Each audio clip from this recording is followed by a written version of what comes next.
حضرت نوح علیہ السلام کی قوم کو حضرت نوح علیہ السلام نے 1500 سال سمجھایا ہے. 15، کچھ لوگوں نے 950 سال لکھا ہے نا، اعلیٰ حضرت نے لکھا ہے 1500 سال عمر ہوئی حضرت نوح علیہ السلام کی. اللہ تعالیٰ بندے کو جلدی سزا نہیں دیتا، بلکہ قرآن مجید میں ایک جگہ رب کریم اس طرح بھی فرماتا ہے کہ جب بندے مجھے بھول جاتے ہیں تو میں ان کے لیے نعمتوں کے دروازے کھول دیتا ہوں. بندہ سمجھتا ہے کہ میں کچھ تو ہے نا کہ میرے اندر کہ میں جدھر جاتا ہوں خیر ہی خیر ہو جاتی ہے. وہ سمجھتا ہے کہ میری عقل ہے، حالانکہ اللہ اسے ڈھیل دیتا ہے. اللہ اسے ڈھیل دیتا ہے. گناہوں کی سزا کے 3 طریقے ہیں. ایک ہے متنبع کرنا، تنبیہ کرتا ہے اللہ، بندہ متنبع ہو جاتا ہے، یہ اللہ کا بہت بڑا احسان ہوتا ہے. ایک ہوتا ہے مہلت دینا، اور ایک تیسرا ہوتا ہے اللہ خفیہ تدبیر کرتا ہے. تھوڑا سا سمجھیے گا، انسان پر کوئی آزمائش آئی، فوراً اس کی چھٹی اس نے کہا کہ وہ فلان جگہ غلطی کی تھی تب ایسا ہوا ہے. ہوتا ہے نا کئی دفعہ آواز آتی ہے نا اندر سے، چلیں بول دیں کچھ نہیں ہوتا آپ کو. اللہ جانتا ہے یہاں کوئی کچھ نہیں کہے گا آپ کو، اور ہماری تو ویڈیو بھی نہیں گھومتی، یعنی خبر بھی نہیں ہو کہ کس نے ہاں کر دی کس نے نہ کر دی. آپ بغیر ٹینشن کے بات چیت کریں، آج کچھ نہیں ہوتا ہے انشاءاللہ تعالی. آتی ہے اندر سے آواز. میں آپ سے اس لیے ان چیزوں کی تصدیق کراتا ہوں کہ باقیوں کو بھی آتی ہے کہ نہیں، اس لیے تصدیق. کبھی کوئی کسی جگہ انسان پریشان ہوتا ہے تو محسوس کرتا ہے کہ وہاں مجھ سے ہوتا ہے نا جی، جس کو یہ نصیب ہو جائے بڑا خوش نصیب آدمی ہے.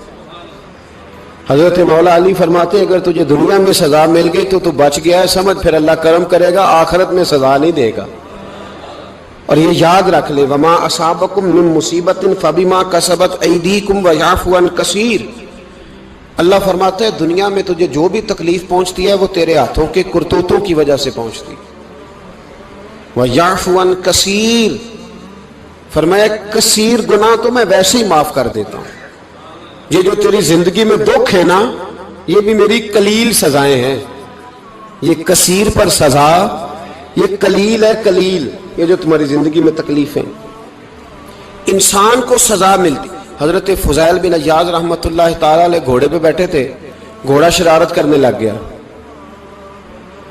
اچھلنے لگ گیا، کودنے لگ گیا. تو حضرت فضیل بن عیاض نیچے اترے، ایک کونے میں جا کے نماز کی نیت باندھ لی، 2 رکعت نماز پڑھی، پھر دیر تک استغفار پڑھتے رہے، روتے رہے، دعا کرتے رہے. واپس آئے، خادم عرض کرنے لگے حضور سمجھ نہیں آئی، گھوڑے نے تھوڑی سی شرارت کی، وہ بدکا ہے، آپ نے اس کو چھوڑا ہے اور چھوڑ کر کے آپ نماز میں لگ گئے. تو حضرت فضیل بن عیاض فرمانے لگے جب بندہ اللہ کی نافرمانی کرتا ہے نا تو جو چیزیں اس کی فرما بردار ہوتی ہیں وہ اس کی نافرمانی کرنے لگ جاتی. تو مجھے محسوس ہوا تھا کہ میں نے کہیں اللہ کی نافرمانی کی ہے، اس لیے ایسا ہوا ہے کہ میرے گھوڑے نے میری، تو میں توبہ کرنے لگا ہوں. اور اب دیکھتا ہوں بیٹھ کے بھلا کیا ہوتا ہے. میں نے سچی توبہ، حالانکہ مجھے یاد نہیں کہ میں کہاں بولا، پر کھری اور سچی توبہ کی. دوبارہ گھوڑے پہ بیٹھے تو گھوڑا بالکل صحیح ہو کے ساتھ چلنے لگ گیا. میرے بھائی جب یہ تنبیہ ہے اللہ کی طرف سے، یہ متنبع کیا جاتا ہے کہ تو بعد آ جا. بہت ساری جگہوں پہ انسان کو وقتی طور پر اگر سزا مل جائے، نبی پاک علیہ السلام کی خدمت میں ایک صحابی آئے، بات مضبوط کر دوں، واقعہ سنایا ہے نا تو کچھ لوگ سمجھتے ہیں کہ یہ واقعہ ہے، تو میں ایک حدیث پاک امام بہقی کی لکھی ہوئی عرض کرتا ہوں. نبی پاک علیہ السلام کے ایک صحابی آئے اور ان کا سر پھٹا ہوا تھا، خون بہ رہا تھا. سرکار نے فرمایا کیا ہوا؟ عرض کی حضور ایک عورت جا رہی تھی، میری نظر پڑی، ابھی نظر پڑی ہے کہ میرے آگے ستون آ گیا تو میرے سر پہ لگ گیا. نبی پاک صلی اللہ علیہ وسلم نے فرمایا تیرے لیے خوشخبری ہے، اگر دنیا میں تیری غلطی کی تجھے سزا ملی ہے تو پھر رب تجھے قیامت میں سزا نہیں دے گا. پھر اللہ قیامت میں سزا، بعض گناہ ایسے ہیں جن کی یہاں بھی سزا ملے گی اور وہاں بھی ملے، لیکن میرے بھائی پہلی بات یہ ہے کہ اللہ تعالیٰ اس غلطی کی یہی سزا دے لے اور دعا فرمائے اللہ تبارک و تعالیٰ یہاں بھی معافی عطا فرمائے وہاں بھی معافی عطا فرمائے، اللہ درگزر ہی فرمائے. لیکن میرے بھائی ایک تو یہ سزا، ایک سزا یہ ہوتی ہے کہ انسان جب گناہ کرنے لگتا ہے تو اللہ نعمتوں کے دروازے کھولتا ہے، مہلت دیتا ہے. 500 سال تک فرعون کو مہلت دی. کتنے؟ یہاں جو 5 سال حکومت کر لیتا ہے وہ کہتا ہے سب سے قابل میں ہی ہوں، مجھے مہلت جو ملی ہوئی ہے، 500 سال مہلت دی اللہ تعالیٰ نے. اور فرعون کی قوم پر پتہ عذاب کس طرح کے آئے تھے؟ ٹڈیاں مسلط کر دی اللہ نے. یہ گھومتی نہیں چھوٹی سی، ہم اپنی زبان میں اس کو کچھ لوگ مختلف ناموں سے یاد کرتے ہیں، کوئی مکڑی کہتا ہے، کوئی کچھ کہتا ہے. مسلط کر دی، جاتی نہیں. ان پر بنی اسرائیل کے ان مقابل جو فرعون کی قوم تھی ان پر الزام اس طرح کا عذاب آیا کہ مینڈک مسلط کر دی اللہ تعالیٰ.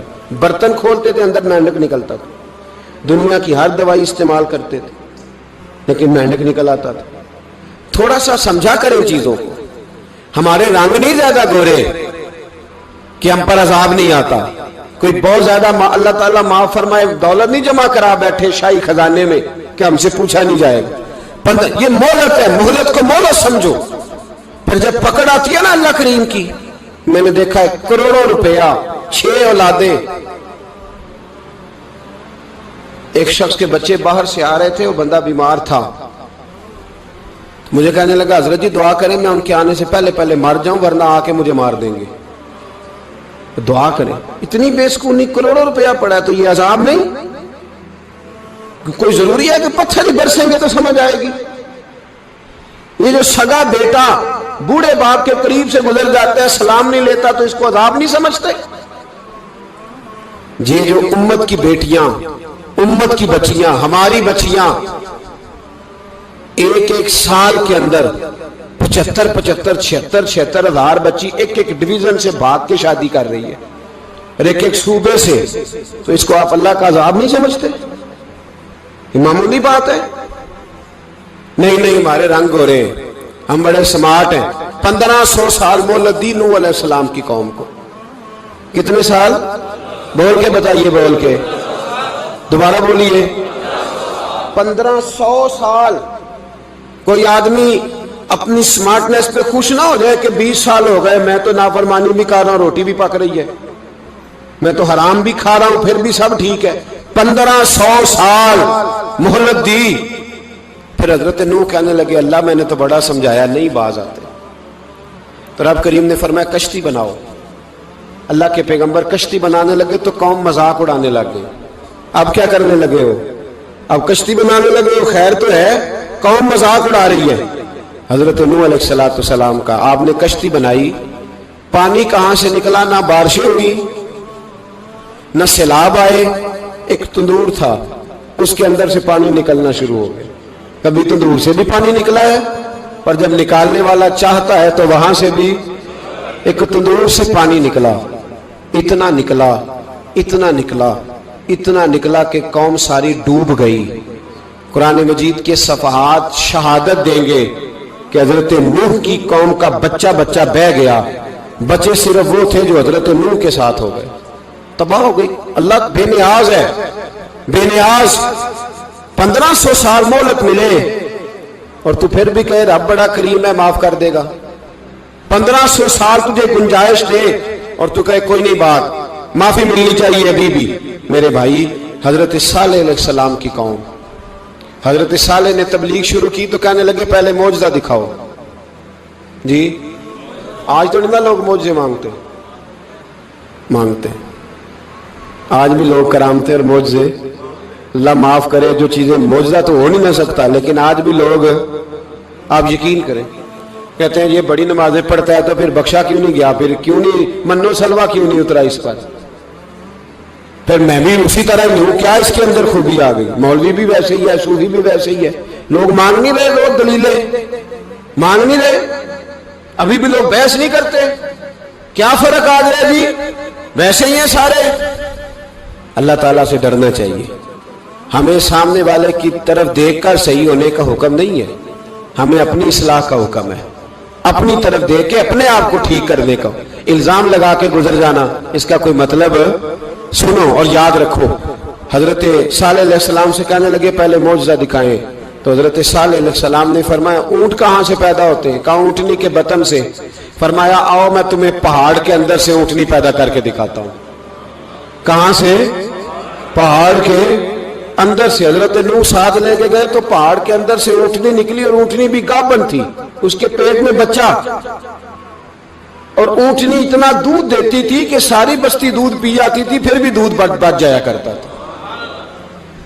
لیکن حضرت نوح علیہ السلام نے فرمایا اب تم نے دیکھ تو لیا یہ اسے، یہ جتنا دودھ دے گی روٹی بھی اتنی کھائے گی، ایک دن تم سارے پانی پیو گے، ایک دن یہ سارا پانی پیا کرے گی، ایک دن تم سارے باقی جانوروں کو گھاس کھلاؤ گے، ایک دن یہ اونٹنی، اور اونٹنی کا نام کیا؟ ناقۃ اللہ، اللہ کی اونٹنی۔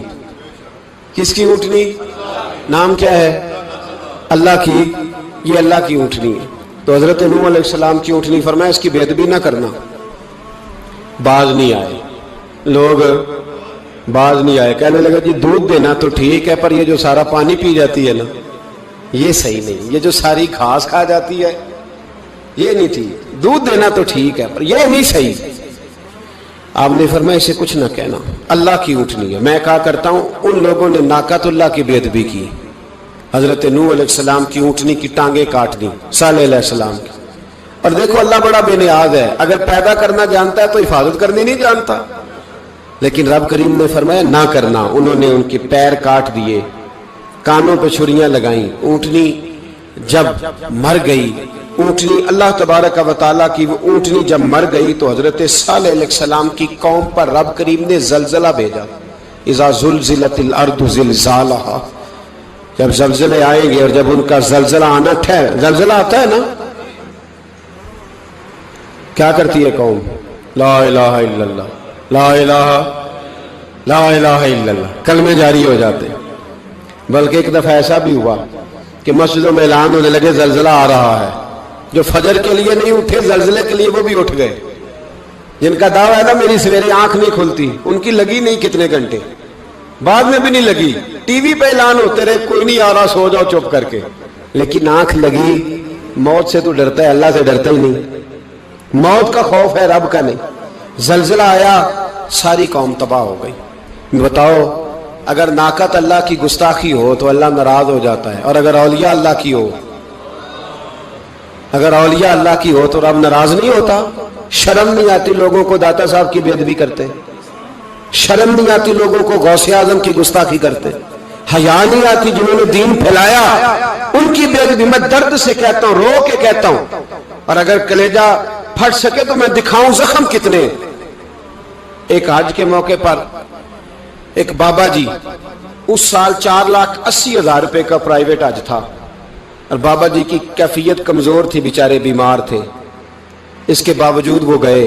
بوڑھے آدمی، جا کے بیٹھیے، بزرگ، اور کتنی مشکل ہے وہاں منا، مزدلفہ، عرفات، طواف زیارت، کتنا مشکل کام ہے طواف زیارت کرنا، طواف وداع کرنا۔ کس کٹھن سے حج کیا، بڑھاپے میں پیسے بھی لگائے، اور جب وہ روضہ رسول پہ گئے صلی اللہ، اور انہوں نے جا کے نبی پاک صلی اللہ علیہ وسلم کے روضے کی طرف منہ کر کے درود شریف پڑھا تو ایک ملا نے اٹھ کے کہہ دیا تو مشرک ہے۔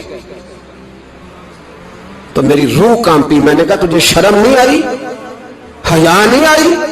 اس کی عمر دیکھ، کس بڑھاپے میں کہاں سے چلا، کہاں آیا۔